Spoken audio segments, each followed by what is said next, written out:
On the 28th of April 1945, the former deposed fascist dictator of Italy, a man who had well and truly lost the Second World War, was dragged out of a vehicle alongside his mistress and was ordered to stand by a wall.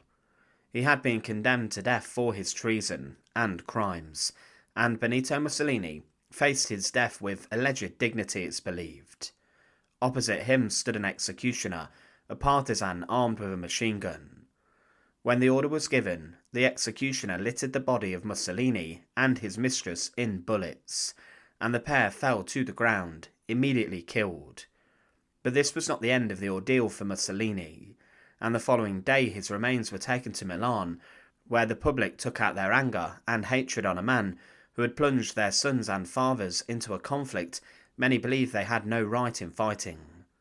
Mussolini's posthumous display, his corpse being strung upside down after it had been battered and brutalised, showed how people felt about him, and this was more than just a few slaps on the face. His body was even shot at more, and one woman delivered a ferocious kick that was so violent it almost took his head off. In this video we look at why witnessing this posthumous ordeal was worse than you ever believed. Benito Mussolini was captured on the 27th of April 1945 by a group of local partisans who attacked a Luftwaffe convoy which was heading towards Germany. As the Second World War broke out, Mussolini allied his nation with Hitler and the Nazis, forming the Axis alliance. This alliance plunged Italy into a war alongside the Nazis, fighting the British, Americans and Soviets, but inside of Italy he was becoming very hated. The Italian war effort was a costly disaster, and many Italians lost their sons and husbands, and they were furious. Mussolini was deposed and was later imprisoned, but was freed by a commando raid ordered by Hitler, and he was appointed the leader of the Italian Social Republic, a Nazi puppet state in the north of Italy. But he knew that the war was lost, and he believed that Hitler could provide him some form of protection. When his convoy was attacked, he wasn't first found, but eventually he was discovered slumped in one of the vehicles, and it was said that his face was like wax and his stare glassy, but somehow blind. I read utter exhaustion, but not fear. Mussolini seemed completely lacking in will, spiritually dead. He had been trying to get to Germany.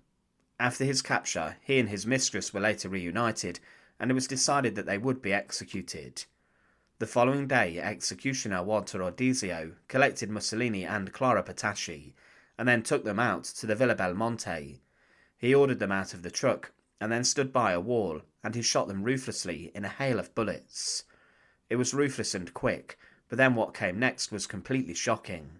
Many would have believed that with the dictator dead, the time for healing in Italy would now come, but the Italians were very angry, and they wanted vengeance against their former dictator.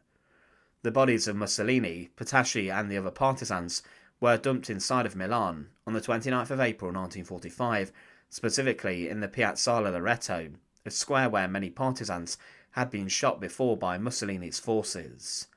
The bodies were dumped in a heap in the square at around 9 AM, and then word spread about this, and thousands of people gathered to see the body and corpse of Mussolini. But the crowd then became sinister and out of control, and they soon turned to beat and batter the corpse of Mussolini. The corpses were pelted with vegetables and were even urinated on, but things were much worse than this. Eyewitnesses inside the square portrayed the true terror that was inflicted upon the corpse. One witness claimed that the body lay at the rim of a jumble of other corpses, hemmed in by a pushing mob. The clear air resounded with shouts, and with shots fired upwards to dissuade the encroaching throng. But at that moment Mussolini retained a vestige of dignity. He wore a grey-brown jacket over military trousers, grey with a red-lined black stripe down the side. His close-shaven head was propped on the ruffled white blouse of his mistress, Clara Petacci. His eyes were slightly open, but they displayed vacancy rather than resentment or even surprise, and Claretta was beautiful even in death. But Mussolini's boots were muddied, and the left one hung half off, as if his ankle were broken, and when I shifted my position, I saw that a bullet had emerged 3 inches below the right ear, in a sickening protrusion of brains and bone. Now, as the sun came up, things became much more tense inside of Milan. It was said that the partisan guards were gradually forced back. One woman screamed and spat at the dead. In mid-morning, 2 young men managed to break through, like broken field runners, each aiming a kick at the dictator's tempting skull. The first kick glanced off, but the other landed full on the right jaw, and there was a hideous crunch. I had never ceased to hear it. Before my eyes, it destroyed the facial contour of Mussolini that the world had known. From then on, the jawline was gone, and the head had to be backed with a rifle butt to be photographed. When the butt was removed, the head flopped over like dough. After that, things got out of hand. More bullets were fired into the corpse. More people managed to curse and defile it.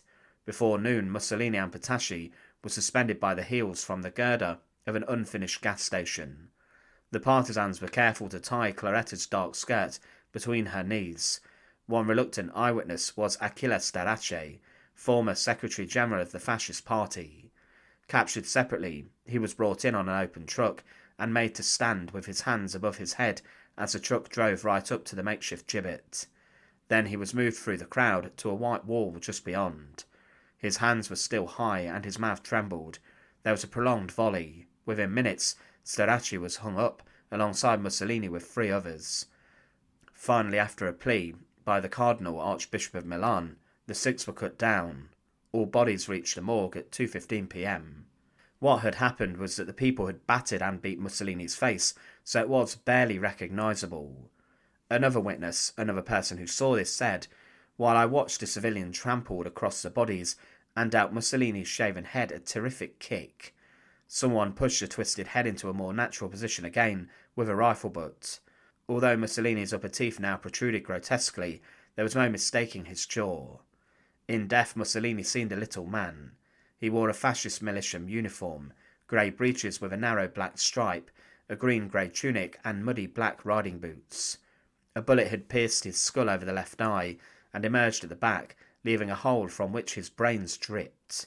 Mistress Petacci, 25-year-old daughter of an ambitious Roman family, wore a white silk blouse. In her breast were 2 bullet holes ringed by dark circles of dried blood. The mob surged and swayed around the grisly spot. One woman emptied a pistol into Mussolini's body. 5 shots, she screamed. 5 shots for my murdered sons. Others cried he died too quickly. He should have suffered. But the hate of many was wordless. They could only spit. It was a terrible sight and scene, and the decision was then made to string the bodies up from the half-built service station, as mentioned, to, in a sense, protect them from the crowd.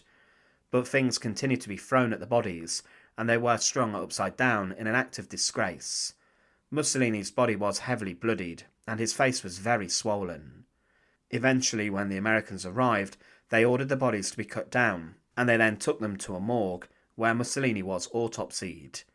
The bodies were photographed, and they showed the extent of the posthumous beating. Mussolini's face was so disfigured, it looked like a complete swollen mess, and was heavily bloodied, as was his t-shirt that he was wearing, which was also covered in blood. The autopsy confirmed that there were 4 bullets near to the heart, which were given as the cause of death, and there were in total either 9 or 7 bullets in Mussolini's body. Presumably some of these had been shot into him inside the square. The posthumous ordeal of Benito Mussolini had a profound effect upon Adolf Hitler, and he may have learned about the full gory details, and then took action to bring his own life to an end and ensure his corpse did not fall into the hands of his enemies. But within the square, the ordeal of Mussolini's remains was much more savage than his actual execution, which lasted just a few seconds. Thanks for watching. To support our channel, please make sure to subscribe, and once again, thank you so much for watching.